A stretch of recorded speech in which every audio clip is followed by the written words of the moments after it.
Brought to you by Hug House Productions. Hi, hello, listener of Never Morphed. If you like this show, I am convinced you are going to love The Newest Olympian by Mike Schubert. Why am I so certain? Because that's one of the shows that inspired this show. Real ones who listen to the credits already know.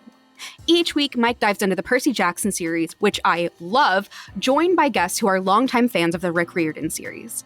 If you haven't read these books yet, this is the perfect way to get started and read along with Mike. They're so good. And like Animorphs, they're kids' books that touch on way more serious topics than you might expect.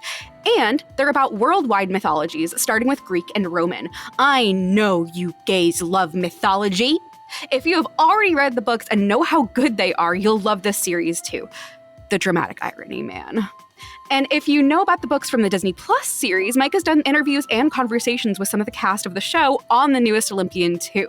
Mike is a great host, a great editor, and obviously a huge inspiration for me. You can find The Newest Olympian in the show notes or wherever you get your podcasts.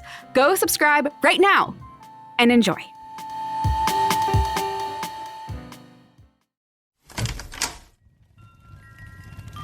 Brought to you by Hug House Productions.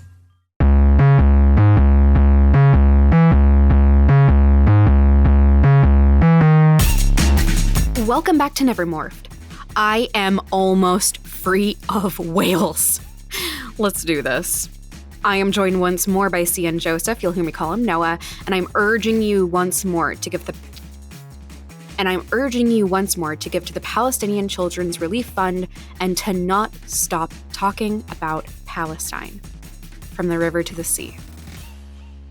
And if you'd like to support us, as always, head over to patreon.com/hughousepodds.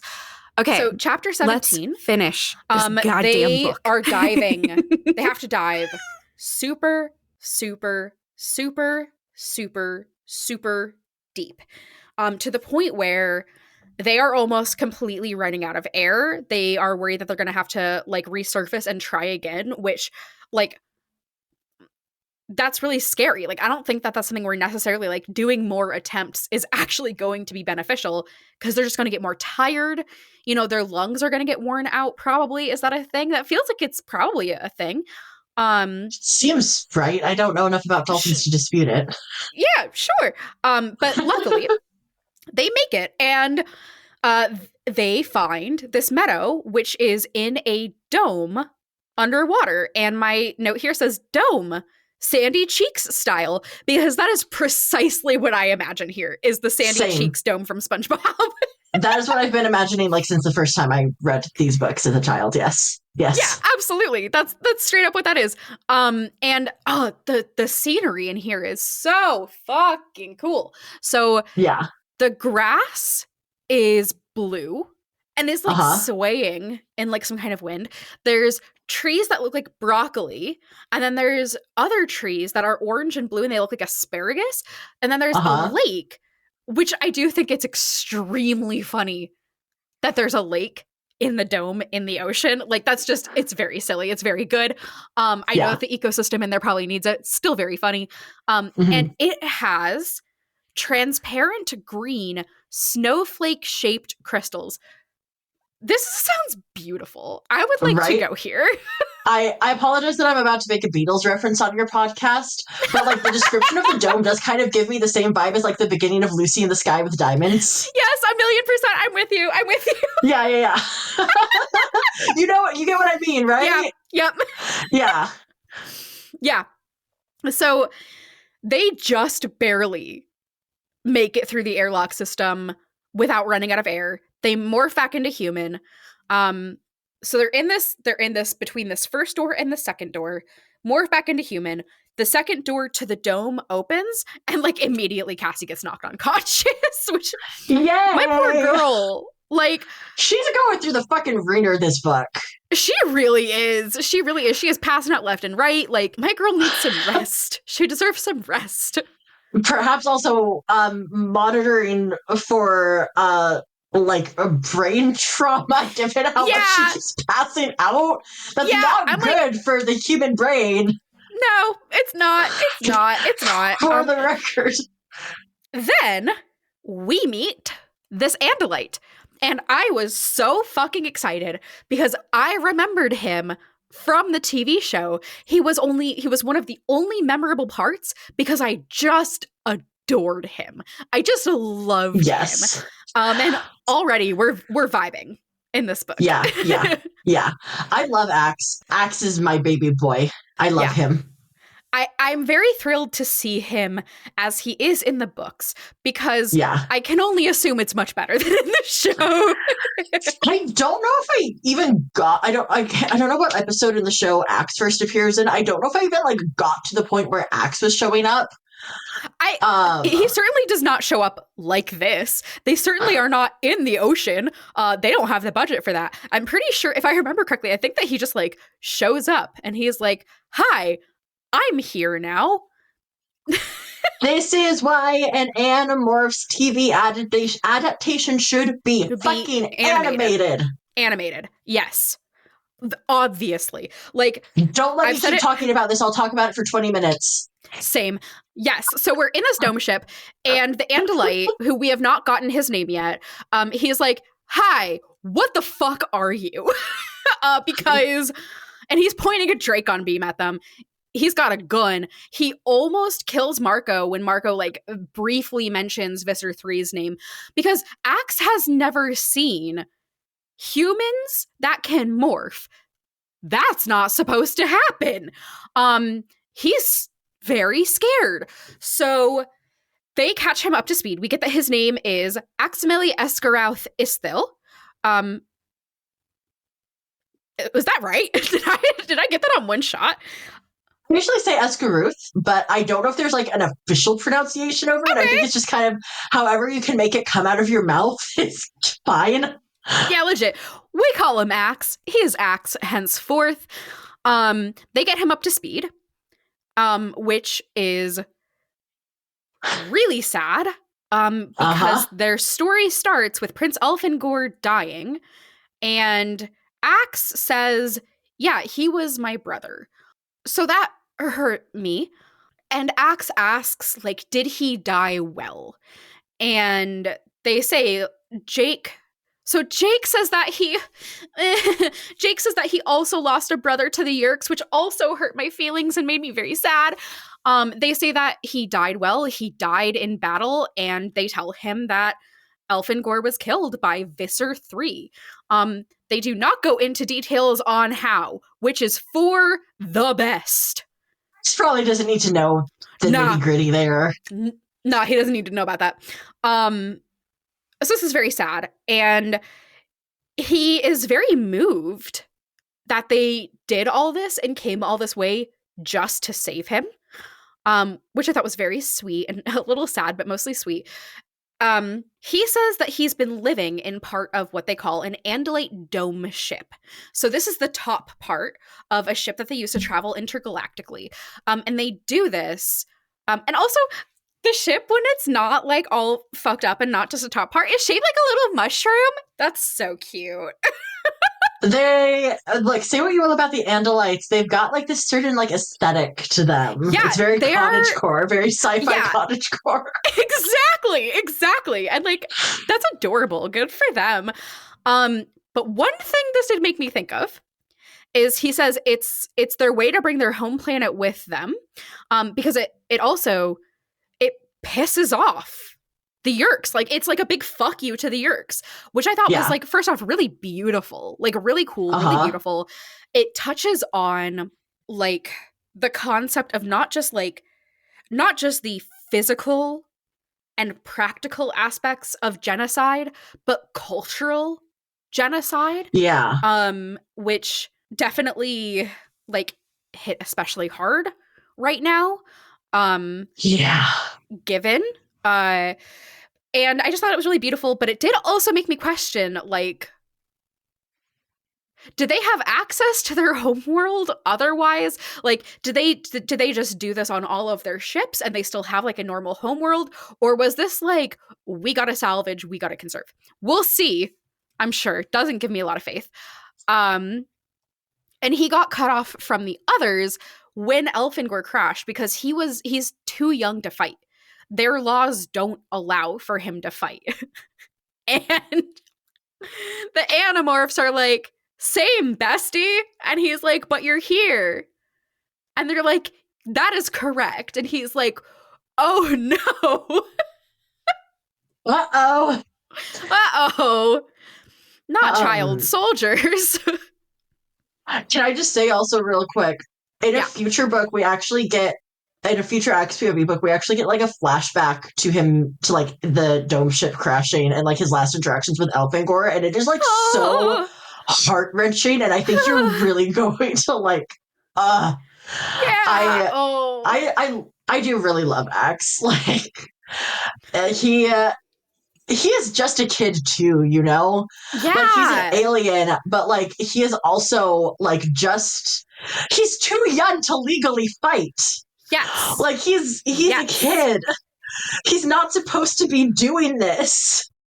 None of them are supposed to be doing this. I don't remember if they said whether or not Elfangor was aware that they were children. I think that he was. I think that literally he just had no other choice. Still iffy. Still iffy. Yeah. He introduces himself formally, and he says that he'll fight with them. And he specifically keeps calling Jake his prince. I love this. Yes. Jake is like, please don't do this, please. And he's like, of course, my prince. I would never do that, my prince. It's so funny. It's so good. I love just like the like, Prince Jake, don't call me Prince. Yes, Prince Jake exchange just becomes like a running thing. And it is so funny to me every single time it happens. So good. Like, without fail. It's so good. It's so good. Chapter 19, things are not good. Things are really not good. So Axe is showing them around the dome, and this part is very fucking cool. In their language, they have words for how different forces impact each other, like the impact the water has on the grass and the trees, and the way that the air has an impact on the moon and the sun, and like how those things impact the water. Like, it's very, very, very cool. Yeah. They seem like there's just so much thought about the way that everything impacts each other. Like this inherent connection of being inside of an ecosystem. I thought was very, very, very cool. One of the fascinating things about Andalite culture to me that I think we're starting to see in this book, and that will like become, you know, more and more prevalent the more we see of it, is that the Andalite culture has this mix that I find really fascinating, because I feel like you don't often see these two things together, of being very nature focused and also extremely militaristic. Yes. And I just find that so fascinating, because I feel like often those two things are like held up as contrast in speculative fiction. Like there's often like this very rigid divide between like the militaristic people who are like anti-nature and like modern and all that, and then the nature focused people who may still be competent fighters, like, but are more like they're like peaceful. Conflict. Yeah. And if they are like the fighters or anything, it's I hate this word, and I want to establish that I'm using this like not in a genuine way, but just in like, this is how people use it, like tribalistic. Yes, exactly. And so it's really fascinating to me the way that I feel like the Andalite culture is this mix of like nature focused, almost like I've established myself as a D&D nerd, like druid like in some ways. Yeah. But also like extremely militaristic and very like technology focused. And it's just like a really fascinating mix for me that I think is really fun. Axe is talking to these kids about all of these things and like saying why they have the dome ships. And Axe realizes these kids don't know shit about shit. They don't know anything. They were given like no information. We know that Tobias got a Dropbox full of JPEGs, but like that's a Dropbox full of JPEGs. You know, that is not a comprehensive history.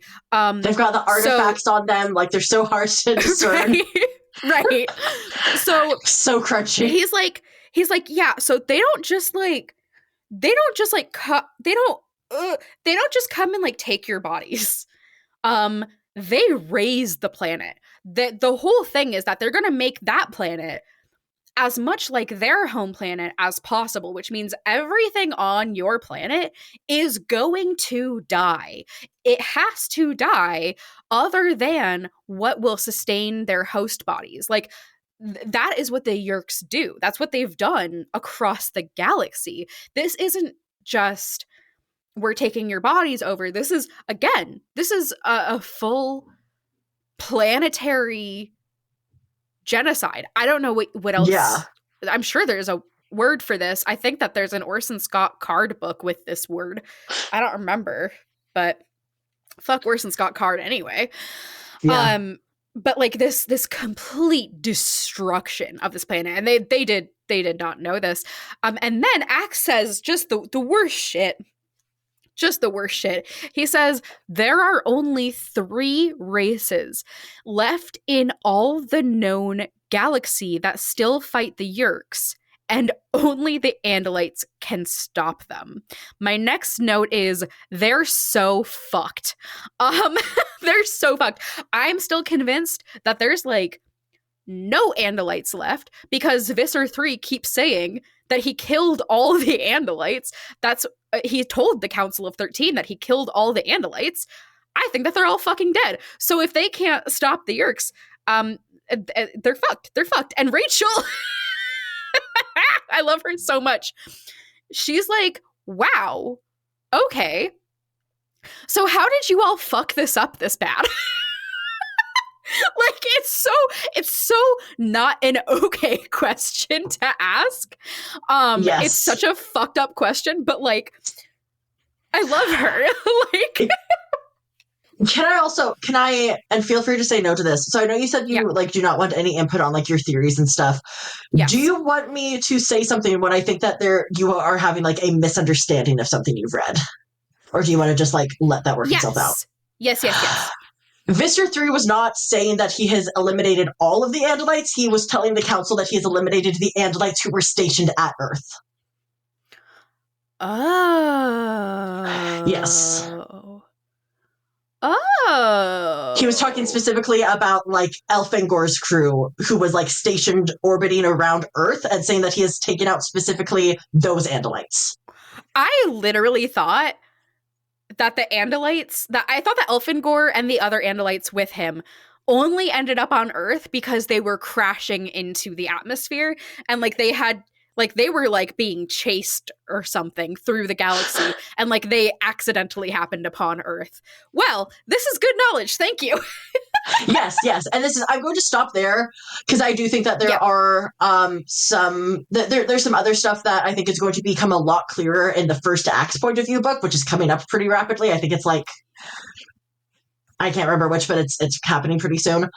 So that's all I'm going to say for now, just because I think that was like a kind of critical misunderstanding. I agree. I still don't think that the Andalites are going to come fucking help them, but that's a separate theory.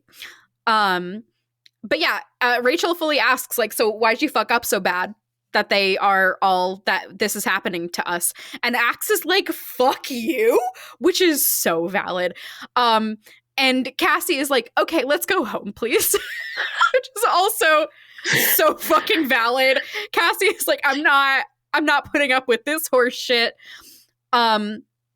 Cassie's just like, I don't want to be here right now. Yeah, I'm having a very bad day, guys. So chapter 20, they're like, okay, how the fuck is he gonna, how do we get him home? So he says that he has the DNA of a morph from this ocean. He says that it's a large creature. And I was literally like, oh, he's going to be a fucking whale. He's going to be a fucking whale. It's going to be another fucking whale. He's not. It's a shark. Because, and they know this because a ship starts pinging sonar at them and they're like, oh, we got to go. Like, we got to go now. And there's this really great exchange. I did not take a screenshot of what the passage says, but my interpretation of it was, Axe morphs into a shark and everybody is like eye roll emoji, and Axe is like question mark emoji, and they're like, we hate sharkies, and he's like, I'm literally not from here. Like, he does not have the cultural baggage around sharks that these children do. May I just Yeah. Oh, good choice, Axe, Marco said. You morphed a shark? Is it Ron? The Andalite wondered. Your species and ours are mortal enemies, I explained. Oh, I have a lot to learn about Earth. Here's the first lesson. Let's get out of here, Marco screamed. I cannot wait for Marco and Axe to hang out more. Yes. I anticipate a lot of Marco making references or jokes and them flying over Axe's head. And I just think it'll be a good time. Yeah. So, oh God. So they're going to swim, and Axe is like, okay, who did they have with them in the helicopters and what have you? And they say they have Hork-Bajirs and they have Taxxons. And he is like, okay, well, Hork-Bajir can't swim. Taxxons absolutely fucking can. Uh-oh. And here they are. And Axe looks to Jake, and he's basically like, hey, can I do a bunch of like horrific bloodshed real quick? And Jake is like, go for it, baby. And then he fucking does. Another thing about these books is that I think that the Taxxons are cute. I like them. I know. Yes. So my problem is that every creature that is like nice and good, I am scared of, I guess. And every creature that's like repulsive, I'm like, oh, it's my baby. See, also vultures. Taxxons seem really sweet. They're just big old buggies with goopy eyes. They're funny. And they are swimming great. But they are made of tissue paper, essentially. They fully destroy the Taxxons. It's like kind of fucked up. Ew, yeah, okay, I took a screenshot of this passage. It says, Cassie is fighting one of these Taxxons, and she says, I expected it to be like the shark. Hard, tough, unyielding. It was not. It was like hitting a soggy paper bag with a sledgehammer. The Taxxon burst like a dropped watermelon. Ew. That is such a like viscerally disgusting description. I so love gross. it. I hate it. Yeah. I'm just picturing like a pumpkin that's been sitting out like 2 months past the end of Halloween. Yep. The Blade ship was hovering above, but now it's gone. The Blade ship carrying Visser 3, of course. So now the plan is for them to swim to the nearest island, morph back, rest, morph again, go the rest of the distance. But like they don't know if they're going to have the time for all of this, and they are fucking exhausted. But Axe is like, oh, it's cool. I can keep time. And they're like, what the fuck do you mean? And he's like, yeah, I don't need a clock. I can tell you how long we've been in the morph. It's fine. We got this. Which I do think, and we haven't seen this yet. I do think that there may be an opportunity for some abandonment issues for Tobias here. Because his only utility for this job has been as the timekeeper, you know, and it's the one thing he could offer up. And now he doesn't even really need to have that. So I worry about him feeling a little bit tender about that. Also, you know, Axe is, I would argue, even more of an outsider than Tobias is. I just feel like Tobias might be hey, that's my role. We'll see. I'm worried about my little bird boy. You're filling my niche. Yeah. I'm always worrying about my little bird boy. I know. So, oh God. So then, I don't like this. I don't like what occurs in this chapter. So they are swimming away, and Visser 3 is chasing them as a thing called a Martroot. And it is, listen, it's an evil whale. It makes these whomp, whomp, whomp noises. I hate that. It's a big, evil, scary battle whale, and it's Visser 3, and it's coming for them. Yay. Chapter 22. Axe is terrified. This, again, I was so sad reading this because this is not just a big scary battle whale, and this is not just like the person in control of the Yeerks here. This is the person who killed his brother. Like, yes. And his brother was an incredible leader, an incredible fighter, somebody that he really looked up to. And this is the guy who killed him anyway. Like, that's so scary and so sad. This hasn't been touched on super explicitly, but I think you can probably infer Elfangor was much older than Axe. Yes. And so, like, I do feel like a lot of Axe's terror here is like, okay, so Visser 3 was able to kill my brother, who is older and stronger and more skilled and vastly more experienced than me. What the fuck chance do I stand, just me, with these other untrained children? Yeah. It's bleak. I really feel for him here. He is so... Cassie is trying to comfort him and being like, it's okay, we're going to make it out of here, we're going to escape. And he is just like, no, we are not. And like felt. Yeah. Cassie is like, Axe, you don't understand. We're only on book 4 out of 54. We can't die this early. And Axe is like, I don't know what a book is. I am not from here. So they keep swimming, and Cassie is keeping herself motivated by thinking of the good things in her life and what she has to fight for. And she's focusing on that. And then she hears the fucking whale, and the whale is like, I got you. She's pinging him for help, and he's like, all right, I'm on my way. Just chill out. Which is fine. Whatever. And they are getting so tired, and they are running out of time. But Visser 3 isn't. He is good. He is chill. He's comfy cozy. He is not running out of energy. He is not slowing down at all. He just got into this morph. He's got plenty of time. Their ass is collectively grass. At this point, they do another Toy Story 3. We're about to be melted in this incinerator. And they all look at each other and they're like, I guess we fight. So they turn around to fight, knowing that they're absolutely gonna fucking die here. And they're just like, yeah, that's how it goes. But it is book 4. So they do not die. The whale is en route. But like before we get to that, at the end of this chapter, they really think they're gonna die.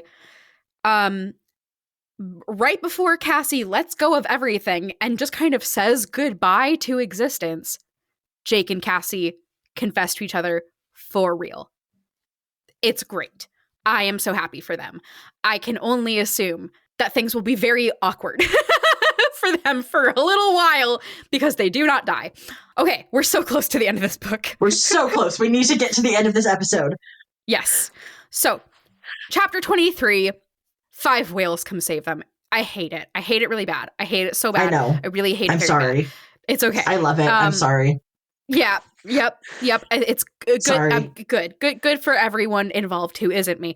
One thing that I do think is very nice and peaceful is for them to be clear, again, not for me, this is my nightmare, but the whale it carries them on its back so that they can morph back into human and just like relax a while, and they all fucking fall asleep on his back. Again, my literal nightmare, but it does objectively sound very peaceful and beautiful.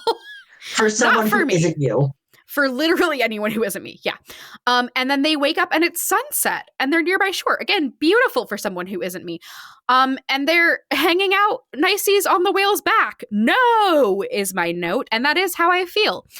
You would be having like fucking turbo nightmares right now. Yeah.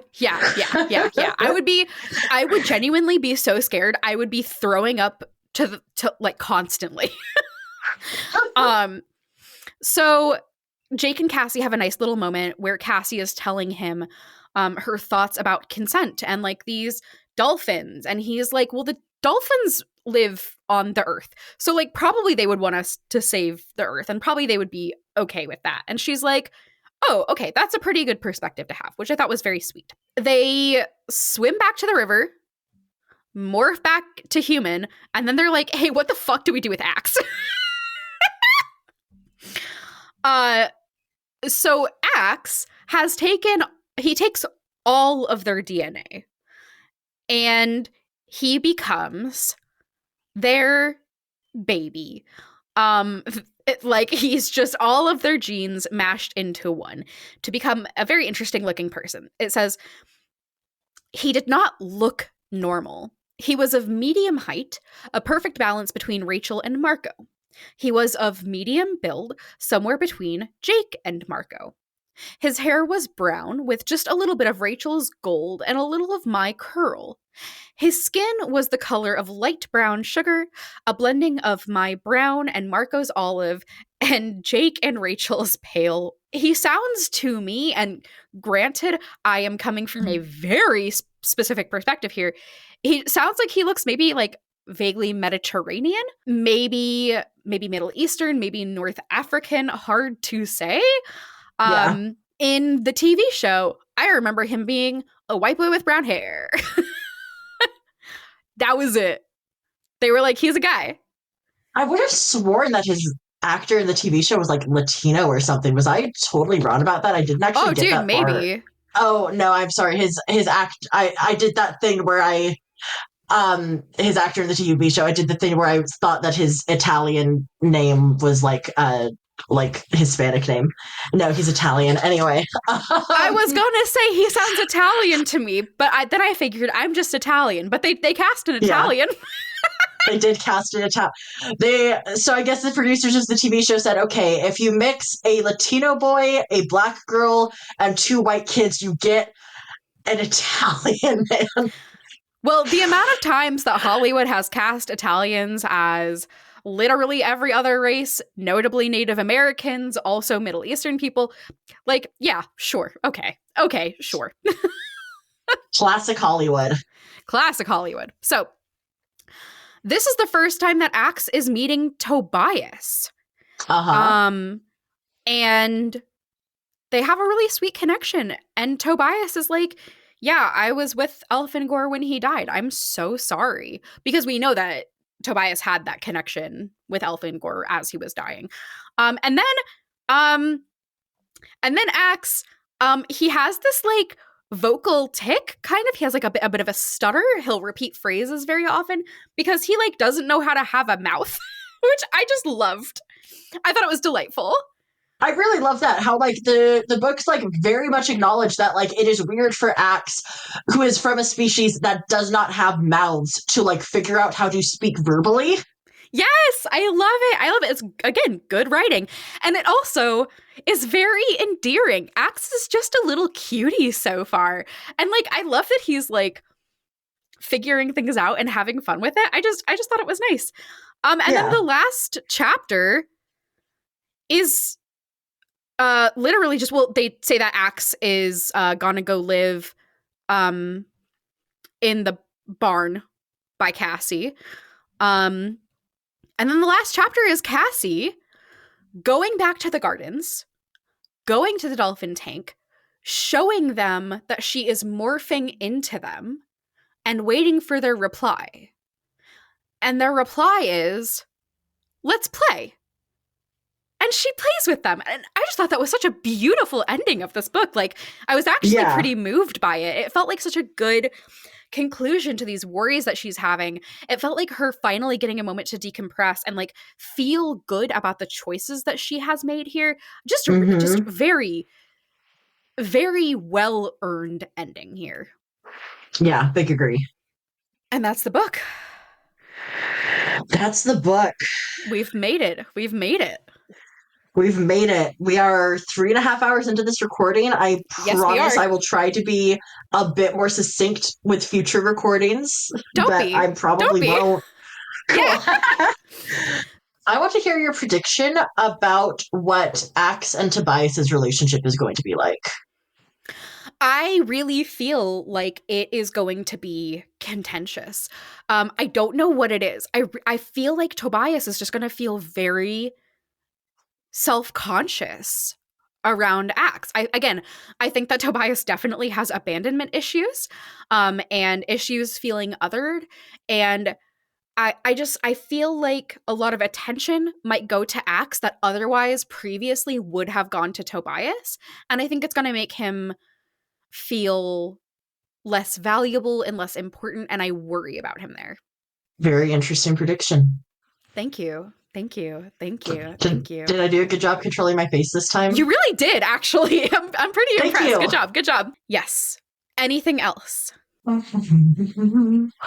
would just love to hear any predictions you have for like what Axe's arc is going to look like in this series and like how he's going to fit in with the group. Ooh, okay. This is completely seat of my pants here, but you know what I would love is if his trajectory is to go from knight to king or to prince. I want Axe to feel like he doesn't know what he's doing and to be serving Jake for a while. But I would really love if he becomes the one who eventually like leads them to some kind of victory. I think that this could be a really good inversion of what we usually see as a white savior trope. Typically, we see literally a white person go into a marginalized group that's usually depicted as people of color, whether they're a fantasy race or not, and then save that fantasy race from usually other white people. But it's like, you're the good white person. And I think it would be really cool if instead of that, we have somebody from the population that has just experienced an attempted genocide come to the place where a battle was happening and lead his own people back to victory and with success over these oppressors. I don't know if that's what we'll get, but I would really love that. So I think that that's going to be my prediction. That's quite a bold prediction, but I'm sticking to it for now. I really enjoyed hearing that prediction. Thank you. Again, that's all I'm going to say. Good job on face evenness. Good job. Thank you. I'm playing a phone game to distract myself so that my face doesn't face too much. Brilliant. Well, we're on to our final segment. No. We have a new segment. We're going to talk about the ranking of the books. So the ranking of the books. I'm so excited. Yes. I just started doing this as of Josh asked me to do it for the last episode, so I did it then. But this is the first one that's going to be in the episode proper because I've got the notes in front of me. So my number one book, and this is my number one coming from a very emotional place and not from a place of what I think is the best book, emotional place. My number one is book 2, The Visitor. This is the first Rachel POV book. This is the book with Melissa. It's got my whole heart. My number one is the book we just discussed, book 4, The Message. I love that. My book 2 is book 3, which is The Encounter, and it's the Tobias trauma book. That is also my number 2. Yeah, it's so good. It's so good. I feel like 3 is maybe objectively the best one so far. But I'm like so emotionally connected to Melissa that I think it might be my number one for like a very long time. My number 3 is book 1, The Invasion. It does its job. My number 3 is book 2, The Visitor. Of the 4 books that we're up to in the show so far, I do not dislike any of them. Like, this is not like a ranking for me of like my most liked to most disliked, but more just like my absolute most favorites to the ones I'm just like a little less like zealous about. Totally. My last one is the book that we discussed today. It's book 4, which again, you know, like you said, I think that this is a very good book. It just could not have been less for me. It's a great book that reads at points like it was developed in a lab specifically to get on your nerves specifically. Yes, that is exactly how I felt while reading it. And that would put The Invasion as your last, right? Yeah. Totally makes sense. Again, it does its job. Yeah, and I liked that book a lot. I loved the end of it. Yes. With like Tobias coming into Jake's room trapped in hawk form And Jake just getting this moment where he gets to just break down and cry. I loved that moment so much. I feel like it is so rare, you know, today, but also I want to say like particularly in the 90s, to see a male protagonist be allowed to cry. Seriously. Not in the like shed a single manly tear way, but in the like full on like sobbing on the floor way. And I loved that Jake was allowed to do that. I love Jake. Me too. Okay. Character rankings. Oh my god, character rankings. Okay. My number 1. Melissa. My number 1, Cassie. Absolutely. Number 2, Marco. Number 2, Marco. Fuck yeah. That's my horrible boy. Number 3, Tobias. Number 3, Jake. Whoa. Number 4, Rachel. Number 4, Tobias. Okay. My next one comes out of left field a little. Number 5, Visser 3, parentheses, all caps. He's really funny. Number 5 for me is Rachel. Number 6, I have Jake. Number 6, I have Tom. Whoa! Okay. Cool. I can't wait to see more of Tom. Yeah. 7, I have Chapman. I really like Chapman. I think he's fascinating. I have a lot of feelings about Chapman that I'm not going to get into right now because so much of it involves stuff that comes out in later books. Yeah. But I totally get it. And I do think he's like a very fascinating character. And he does earn points for me. Like everything he does in book 2 with just like trying to protect his daughter. Like that really, I really felt that. He has a fucking mic drop moment in that book. He's so cool. I pulled all of the characters on my list from your list just so we're like comparing the same characters. Brilliant. At one point you just put down Rachel's sister. Rachel has 2 sisters. I was assuming you meant Jordan, the older one, who she has like that moment with. Yeah. So my number 7 is Jordan. My number 8 is Cassie. This is really fun, actually, because my number 8 is Melissa. Oh my god! And I kind of love that, like, our 1 and 8 spots are just, like... That's great. Inverted. Yeah. My number 9 is Rachel's sister, who I'm gonna just call her Jordan. My number 9... Your friend of mine, the real protagonist of this book series, Fluffer McKitty. Fluffer McKitty, who is my number 10. And my number 10 is Chapman. Fluffer McKitty didn't beat out Chapman. Oh, I love Fluffer McKitty. My 11 is Tom. My 11 is Visser 3. That's so fair. That's what he deserves. Yeah. My 12 is Mrs. Chapman. I hate my her. My 12 is also Mrs. Chapman. I did put her below Visser 3. Good. This is now a Mrs. Chapman hate podcast, actually. That's so true. She's the worst. And then at 13, I don't care about the rest of the parents at all. Sorry.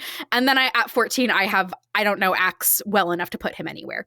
I have a feeling that Axe, I think he's going to be way up top in subsequent books. Yeah. Yeah. I think if you really like Marco and Tobias, you're really going to like Axe. Fuck yeah. And I did not put a 13 and 14 because I do have opinions on the parents and Axe, but I just didn't want to rank them yet just for consistency with your rankings. I am going to try to make that Canva graphic later. Fuck yeah. Okay. That brings us to our final segment. Excellent. Nowvermorphs. Yep. If you had to morph into an animal right now, what would it be? Okay, so just quick point of clarification because I'm autistic. Can I assume that you mean literally like right now in the environment I'm in right now in my office? Yes, correct. A cat. Yes. If I was able to drive like 15 minutes, I would do an otter. I just don't think I would do well as an otter in the middle of my office. I think it would be really hard because there is water nearby. I'm like right by the Puget Sound, but I have to like go past like cars and stuff, and there's not always sidewalks because we live in the US. Yeah. Yeah.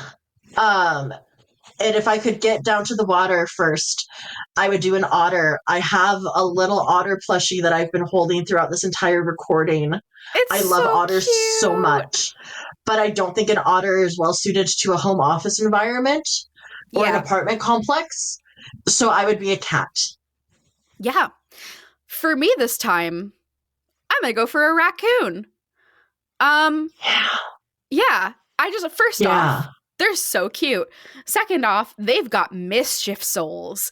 Third, I like that they can like do a lot of scrambling around, but like also they can like curl up and be so cozy. They're like if cats had people hands and like way more evil inside of them. And I just think that sounds really fun right now. Can I tell you something about raccoons? Yes. I was terrified of raccoons for a period in my childhood. My childhood home in Redmond, Washington, was in an area that in my childhood had a lot of forest. Today I drove by recently and discovered that my childhood home and the forest outside of it had been bulldozed, and now there's just a bunch of homes on it, and that was really upsetting for me. But anyway, at the time it was just like this really nice house, like with like backed up to like a small forest that I used to play in all the time as a kid, and there were a lot of raccoons. And my dear departed grandmother, God rest her soul, would always put out cat food on our porch, intending to feed like the stray cats in the area. No, and my mom would always say to her, the raccoons. Yeah. My mom always said to her, Mama, you're not feeding the cats. You're just drawing raccoons to our porch. Mama, stop putting the damn cat food on the porch. You're just getting raccoons out. And Grandma Sherry was always like, well, the raccoons need to eat too. And there was this moment as a child when I was sitting like on the inside in my living room next to our like sliding glass door that led out to the porch. And I looked out and there was a raccoon like on its hind legs, its front paws pressed against the sliding glass door, which might have been cute if I was older, but I was small enough that the raccoon was taller than me. No! Oh no, that's so scary. And I was so scared of raccoons for a long time after that. Understandably, my God. I will have to send you one of my very favorite stories on the moth was about a woman whose dad fed raccoons and then had to get rid of them all because they were like ruining shit. It is so fucking funny. It's very good. I'll have to send it your way and I'll have to link it in the show notes too. But yes, please. This has been amazing. We have been talking for almost 4 hours and all of it's been gold, frankly. It's been a great conversation. Yes. Excellent. I have really loved this. Like, I do think Animorphs was like a very formative interest for me. It was the first thing that I ever wrote fan fiction about, like before I even knew what fan fiction was. And like, you know me, one of the differences between us is that I'm very much like a fandom person, which you are not. Yes. I'm about to say a sentence that you are not going to relate to at all. The way that fandom interacts with media just like works perfectly with how my brain wants to interact with media. Yeah. Which I know you get logically, but I don't think you relate to at all. Not even a little. I do get it logically, and I think that it's lovely. Yeah. And it was, really like one of my very first forays like into fandom, like even before I got into like anime fandom or the Buffy the Vampire Slayer fandom, or the Star Trek fandom. Those were like my 3 like early fandoms. Yeah. Specifically Star Trek The Next Generation. Shout out to Wesley Crusher. I was a Wesley stan and still am. We love a 1L here. We love a 1L Will. I've been playing Baldur's Gate 3 so much. Yesterday I accidentally spelled your name with like all Y's. Like Will Williams, but like all Y's. Anyway, I love Animorphs. This is rereading it has been a lot of fun for me. I feel like there's a lot of stuff I'm like appreciating more as an adult, Yeah. But also I can really see like why I related to it so much as a child. I had so much fun with this. Literally, like, I want you to know I don't have an upper limit to how many episodes of this show I will be on. Like, literally everyone has said that. And I just good. Yeah. I'm honored. And you're going to be back for book 6. Is that right? Book 6. Yeah. Yeah. Cool. Quick funny story. You can cut this if you want. It's just so funny to me. I asked Will a few months ago if I could be on the episode for book 4. And this was after I had asked if I could be on the episode for book 6. And so in my head, book 6 was the first episode I was going to be on. And when we were scheduling, scheduled the recording for this episode, and then I said to Will, and I thought that we had scheduled the recording for book 6. And then I said to Will, hey, out of curiosity, who's going to be on for book 4? And there was like a minute of silence over this Discord text chat. And then Will just said, you are? And I realized I asked to be on book 4 and then fucking forgot. Yeah. I'm so glad you asked to clarify. Imagine if I just showed up to this recording like, I'm so excited to talk about book 6. Just womp womp. But yes, I will be back very soon to discuss book 6, which is one of my favorite books in the series. Oh, so I'm I can't so wait. excited. Who's the POV It's a really for book fucked 6? up one. Jake. Yeah, sweet. Yeah. Sweet. Yeah. I'm so excited.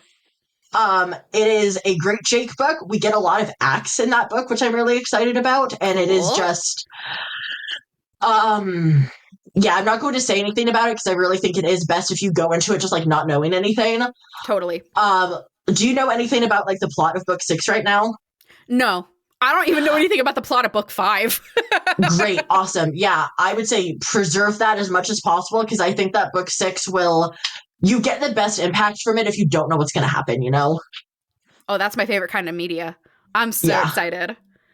Well, I'm so excited to talk to you about it. Well, Noah, okay. You'll be back, episode 6. Thank you so much for joining me. This has been, of course, wonderful. So happy to have you here.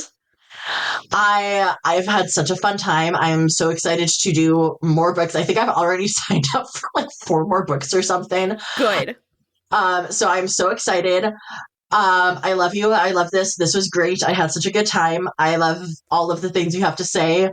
And I'm sorry that I love whales. And I hope that you can forgive me for that and that you still love me even though I love whales. We'll see. Never Morphed is hosted, edited, and produced by Will Williams. Our theme music is The Chase by Joey Hendricks. Our title is by Eddie Feely, and this podcast would not exist without Mike Schubert's podcast, Potterless and the Newest Olympian. You can find his works at shub.es, that's shub.es.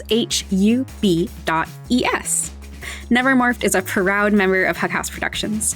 You can find more at hughouse.productions and follow us on Tumblr at Nevermorphed. Get morphin'! On March 27th, 2024, Elon Musk was deposed in a libel lawsuit filed by Ben Brody. Musk's lawyer, Alex Spiro, tried to retroactively mark the deposition as confidential, but it wasn't. Of course I can ask him, do you think you committed actual malice? Do you think you were reckless? Of course I can ask those questions. The deposition is a new Hug House podcast reenactment of the entire deposition, word by word, in full, taken very seriously. Things that he did wrong. But that's the point. That's not what you're allowed Until he really just can't anymore. Not what you're allowed to do in the deposition. You can't just get him talking.